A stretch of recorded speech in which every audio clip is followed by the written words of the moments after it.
Até então eu trabalhava no banco, depois trabalhei no restaurante. E com isso, depois que eu adoeci, eu fiquei totalmente paralisada. Me encontrei totalmente sem ação, totalmente dependente de que me colocassem comida na boca, de que trocassem as minhas fraldas. E eu me vi ali totalmente deprimida, sem ação, porque até então eu era uma pessoa que eu frequentava a igreja, estava ali no círculo de oração, frequentando os cultos, cuidava do meu esposo, cuidava dos meus filhos, conciliava nas finanças em casa. E quando eu me vi totalmente dependente do meu marido, da minha mãe, e o momento em que eu fiquei pior foi o momento da pandemia. Quem lembra da pandemia? Quantos não adoeceram mentalmente? Naquele período em que eu não conseguia ter contato com ninguém. Meu esposo com depressão, meus filhos ainda eram muito pequenos. Inclusive, quando eu comecei a adoecer, o meu filho mais novo ainda mamava no peito, eu tive que tirá-lo. Então, isso para mim foi muito terrível. E quando eu comecei a passar mal, ele ali presenciou os desmaios. Eu andava nas ruas, eu caía. E ali começou a nascer feridas no meu rosto, na minha cabeça.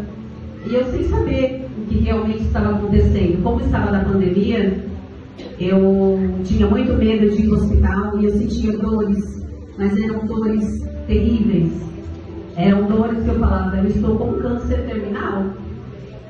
Porque eram muitas dores. E como se tratava de uma doença rara, uma doença degenerativa, poucos médicos tinham habilidade para diagnosticar. E quando eu consegui marcar um exame, eu passei com o médico e o médico falou, olha, vamos pedir exames de sangue, porque eu estava com manchas no braço e tinha lesões na pele. Ele falou, olha, tem vermes que causam paralisia e que causam lesões na pele. Então ele pediu ali imediatamente o exame, eu fiz o exame de sangue e Deus é tão maravilhoso, Deus é tão misericordioso, que em menos de uma semana eu já estava com esses exames prontos. E aí eu já conseguia ainda arrastar os pés, mas eu já estava paralisando totalmente. Eu não conseguia levantar da cadeira sem auxílio e para andar eu tinha que arrastar os pés com muita dificuldade.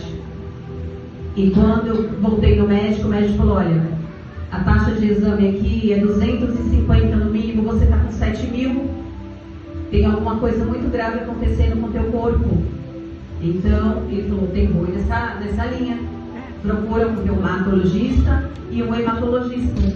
E foi tanto direcionado pelo amor de Deus, porque Deus teve misericórdia de mim, porque naquela época, se eu não tivesse procurado os médicos exatos, eu teria morrido, porque pense na época da pandemia, sem saber o que estava acontecendo com o meu corpo. Se eu tivesse ido para um hospital sem saber o médico exato que eu iria procurar, eu iria internar, e se eu tivesse pego uma pneumonia, tivesse pego Covid, o meu pulmão não iria aguentar, porque a musculatura estava totalmente comprometida.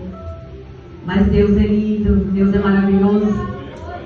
E ali me direcionou para o médico reumatologista. Ele falou, olha, eu suspeito que seja essa doença. Passei com o hematologista, ele falou, olha, o teu rim, o teu fígado está realmente comprometido, mas não é aqui. E quando eu fiz a tomografia, a ressonância, foi confirmada a doença.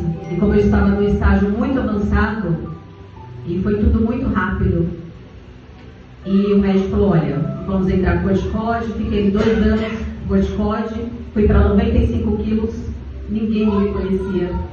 Quem entrar nas minhas redes sociais vai ver ali, tem algumas fotos, e ainda não coloquei todas. Aos pouquinhos eu vou colocando ali, mas quem entrar lá já vai conseguir ver um pouquinho de como eu fiquei. Totalmente reconhecível. Aquela Patrícia que amava salto alto, o médico falou, olha, nunca mais você vai usar salto. Hoje eu estou de saltinho aqui. Estou na minha cadeira, mas eu estou de salto. Então, o médico, ele fala, porque ele estudou para isso. mas nós servimos um Deus Todo-Poderoso que pode mudar a história.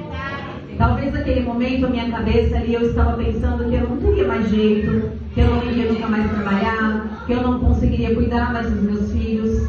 E hoje eu cozinho, eu faço atendimentos terapêuticos, eu tenho meu consultório, voltei a cuidar do meu esposo. Então, para que tudo isso viesse a acontecer, foram muitos anos.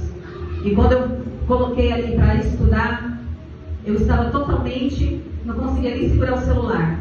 As primeiras provas que eu fiz, os meus mentores, os meus professores conseguiram liberar para que eu fizesse a prova. Eu não consegui escrever porque eu não tinha força. A matéria eu decorava. Eu decorava porque eu não tinha caderno no primeiro ano de estudo, no segundo ano eu não tinha cadernos. Eu memorizava tudo. Mas eu tinha um objetivo. Eu queria transformação de vida. Eu não queria mais continuar com aquela vida paralisada. Porque não foi para isso que Deus me chamou. Nem a mim, nem a você. Então, quando Deus tem um propósito, Deus tem um projeto, não entender